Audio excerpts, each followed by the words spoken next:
Shalom, amang inang, saudara-saudariku yang dikasihi Tuhan Yesus Kristus. Sangat senang sekali bisa berjumpa dengan kita dalam renungan pada hari ini, Sabtu tanggal 3 Juni 2023. Marilah kita mempersiapkan hati dan pikiran kita dengan kita berdoa.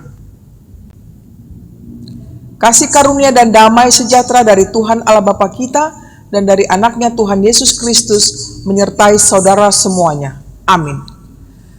Bapak, Ibu, saudara-saudariku, renungan kita pada hari ini dari Kejadian 2 ayat 7. Demikianlah bunyinya.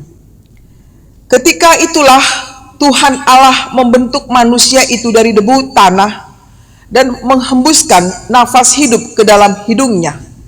Demikianlah manusia itu menjadi makhluk yang hidup. Sekali lagi saya bacakan. Ketika itulah Tuhan Allah membentuk manusia itu dari debu tanah dan menghembuskan nafas hidup ke dalam hidungnya. Demikianlah manusia itu menjadi makhluk yang hidup. Demikianlah renungan pada hari ini dengan judul Allah membentuk manusia itu dari debu tanah. Bapak, Ibu, saudara-saudaraku yang dikasihi Tuhan Yesus Kristus, tentu kita sangat berbeda dengan ciptaan yang lainnya. Allah menciptakan manusia memiliki kekhususan dari ciptaan Allah lainnya. Apa alasannya? Boleh kita lihat, yang pertama adalah bahwa Allah menciptakan manusia segambar dengan rupanya. Kita bisa lihat dalam Kejadian 1 ayat 27. Demikian juga yang kedua, seperti yang tertulis dalam renungan kita pagi ini, dikatakan Allah menghembuskan nafas hidup ke dalam hidungnya sehingga manusia itu menjadi manusia yang hidup. Dan yang ketiga, Allah menciptakan manusia itu untuk berkuasa atas ikan-ikan di laut dan burung-burung di udara.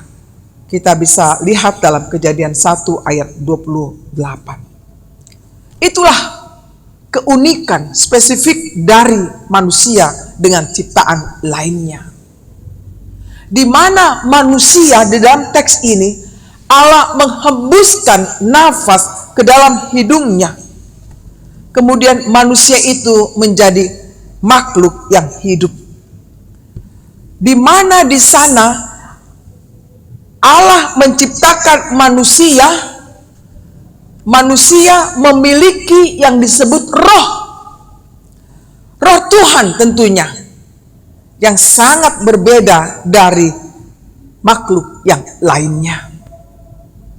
Saudara-saudaraku yang dikasihi Tuhan Yesus Kristus, dalam firman Tuhan ini kita melihat bahwa Allah adalah sumber kehidupan. Allah telah mengaruniakan, memberikan kehidupan kepada manusia yang diciptakannya itu. Kalau kita perhatikan di dalam teks Yohanes 20 ayat 22 dikatakan, Ia menghembus mereka dan berkata, terimalah Roh Kudus. Yesus memberikan kehidupan yang baru bagi murid-muridnya. Debu tanah adalah benda mati, bukan? Sedangkan nafas adalah kehidupan. Artinya adalah manusia itu mempunyai arti kalau Allah tidak menghembuskan nafas kehidupan ke dalam hidungnya. Manusia tidak mempunyai arti kalau Tuhan Allah tidak menghembuskan nafas kehidupan ke dalam hidungnya. Bapak, Ibu, saudara-saudaraku, apa yang bisa kita petik di dalam renungan ini pada hari yang indah ini? Bahwa kita senantiasa mengingat bahwa tanpa nafas kehidupan yang dari Allah, kita sesungguhnya tidak punya arti apa-apa. Ini semua adalah karena kasih karunia Tuhan diberikan kepada kita.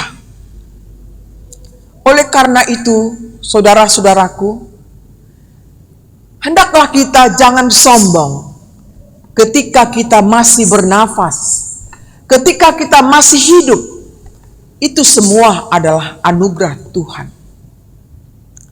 Marilah kita menyadari bahwa kehidupan yang Tuhan berikan ini bukan semata-mata karena kemampuan kita, karena kehebatan kita, tetapi semua adalah kasih karunia Tuhan Dia berikan kepada kita. Oleh karena itu, apa yang penting yang harus kita lakukan di dalam kehidupan kita sehari-hari, baiklah kita pergunakan hari-hari hidup kita selagi Tuhan masih memberikan nafas kehidupan bagi kita. Kita melakukan pekerjaan-pekerjaan kita memuliakan nama Tuhan. Baiklah, kita bisa merasakan bahwa kita ada sekarang adalah anugerah Tuhan. Marilah kita semakin merendahkan hati kita, menggunakan waktu yang ada untuk memuliakan Tuhan. Karena kita tidak tahu apa yang terjadi esok hari bagi kita. Mungkin kita tidak lagi bisa bernafas. Tetapi saat kita masih bisa bernafas, kita masih diberikan kesempatan untuk hidup, marilah kita pergunakan dengan sebaik-baiknya hanya untuk kemuliaan bagi nama Tuhan. Dan tentunya kita bermakna bagi sesama kita. Selamat beraktivitas, Tuhan memberkati kita semuanya. Amin.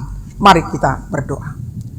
Terima kasih Tuhan buat firman-Mu yang mengingatkan kami semua bahwa kehidupan kami ini berasal daripada-Mu. Ajar kami Tuhan untuk menggunakan hari-hari kami di dalam segala aktivitas kami untuk memuliakan nama-Mu. Jauhkan daripada kami sifat yang sombong, merasa bahwa yang ada pada kami adalah berasal dari kami.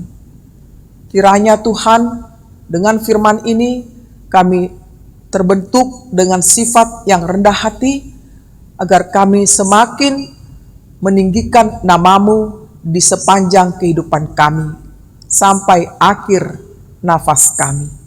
Bapa di surga, berkatilah seluruh jemaat-Mu, dimanapun mereka berada pada saat ini. Berikan mereka Tuhan kekuatan dan kesehatan, serta panjang umur. Berkaryalah Engkau Tuhan, di dalam kehidupan umat-Mu ini, agar apa yang kami lakukan benar-benar berguna bagi seluruh umat-Mu, dan dimanapun kami berada, dan apapun aktivitas kami, biarlah semua adalah memuliakan nama-Mu. Tuhan, kami menyadari selama hidup kami ini banyak segala dosa dan kekurangan kami di hadapan-Mu. Kiranya Engkau mau mengampuni kami dan ajar kami untuk juga mampu memaafkan kesalahan orang lain sebagaimana Tuhan telah ajarkan kepada kami. Terimalah doa kami ini hanya di dalam Yesus Kristus Tuhan kami. Amin. Terimalah berkat Tuhan, kasih karunia dari Tuhan kita Yesus Kristus, dan kasih Allah Bapa serta persekutuan Roh Kudus menyertai saudara semuanya. Amin. Demikianlah renungan yang sudah saya sampaikan kepada kita semuanya, kiranya bermanfaat, mengingat betapa Tuhan membentuk kita supaya kita berguna bagi sesama kita. Tuhan memberkati kita. Shalom.